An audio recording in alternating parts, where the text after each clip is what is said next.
Okay, so I'm gonna do like a little mini tour of, well, not even a tour, but of my little meditation altar thing that I have here. I don't even know if it can be considered an altar, but it's my calm space, my relaxing space, my positive energy, my little slow down serenity in the busy aspect of life. So I always have candles over here depending on the season. It depends on the scent. Um, I do have an incense thing here and incense in there. I really like the dragon blood scent, but I don't really burn incense a lot because I'm always afraid of him getting affected by it. But I also have this little thing that I've had for years and years, that I do use to put incense in the top of it when I do.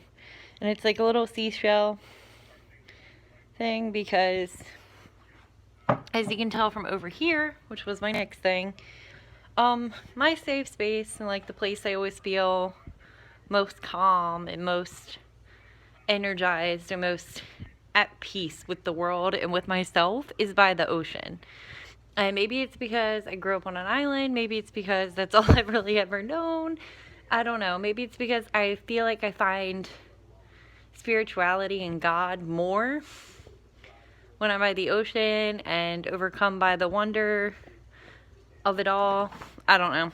But these are from Assateague Island, which is a island in the area. I went to the beach over the summer and got those.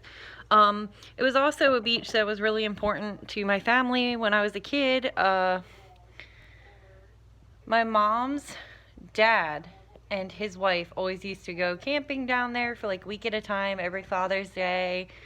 And my mom, my uncles, my cousins, me, my sister, my dad, everybody would go down there and meet up. And then when my papa passed away, they actually put his ashes on Assateague Island, and because that's where his original wife, my mom's ashes were when she passed away, and he wanted to be with her. And then Miss Barbara, who is my pop-pop's wife, girlfriend, I don't know, she still goes down there. And then my two uncles went down there recently, and it's just like a thing in our family that Assateague Island was always really important to us. And then when my Uncle Buzzy passed away, his ashes went to his siblings, and they were all supposed to meet up in Assateague and scatter them there so he could be with his parents. And it never really happened because his siblings and the people it was sent to live all over the place, and there's never really time to get together and go down there. I know it's not a good excuse, but it is what it is. And on the first year anniversary of his death, I went to Assateague Island, and I released like a balloon in the air off of the bridge down there, and it's just a really nice place, and it's relaxing, and there's ponies and a lot of history there, and I'm a history buff, so it makes sense for me to find a connection to this place. So that's where those came from. And then all of this is from the island where my parents live, the island I grew up on. And it's like shells and rocks and stuff, and I think some of the ones from the top are from maybe Ocean City Beach. I'm not sure. But so all the beaches in my life are represented. And then there's a little frog here who's meditating. I just thought he was cool because he kind of matches the Buddha.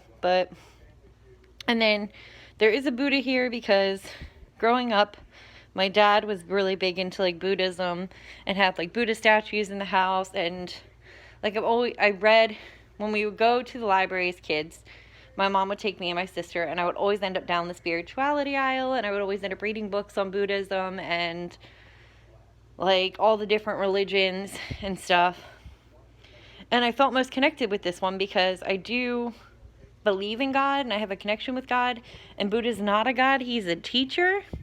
And I don't know, I guess I always thought the middle path, nothing in extremes, like things like that, the story of him as a person becoming the Buddha and seeking enlightenment was always like a big thing to me, and it always resonated with me, and it was always in our household, Buddhism and Buddha were related to like peace and escape and calming and serenity. So I had a Buddha. That's what started it all. And then I have a little chubby Buddha that I've had since I was a kid. And then I got this face because I like the Asian theme. I don't know. I just thought it was cool at the time. And then the water lilies because the water, the sea, the ocean, general themes here. The elephants I got in Rehoboth when I was on a trip with my friend Scott, and I didn't want to go into any of the stores, like any of the outlet stores, like Coach, stuff like that. But I did end up going into this home goods store, and they had this. And since I was a kid, we've always had elephants in our house, like elephant statues, because elephants with their trunk up was meant to be a symbol of good luck. And at the time, I was talking to Scott about my husband and yada, yada, yada.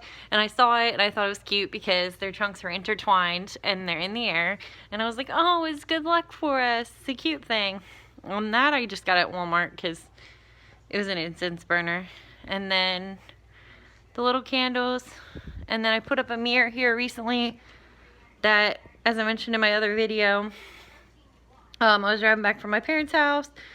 And I was really sad because I'd just been like laid off from my job, and I went to go visit them the next day, and I found this and this little shelf here and like a free pile outside of a house that was being remodeled. And I usually am really superstitious about bringing mirrors into my home that are older or they've had a previous owner and stuff, because I'm really, like I said, it sounds superstitious and crazy, but I have this thing where if it was in the house with somebody who died and you don't cover the mirrors, there's rumors or like urban legends, myths, that their spirits can get trapped in the mirrors.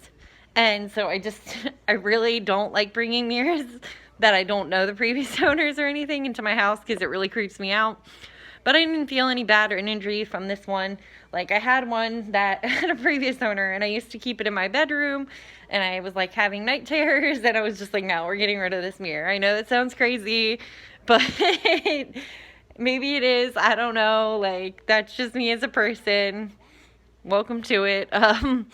But no, so I fixed this one up, and I painted it with like black glossy paint to match everything else, and put it above there. So I thought it looked nice, and like I said, it's just a little calm, peaceful space.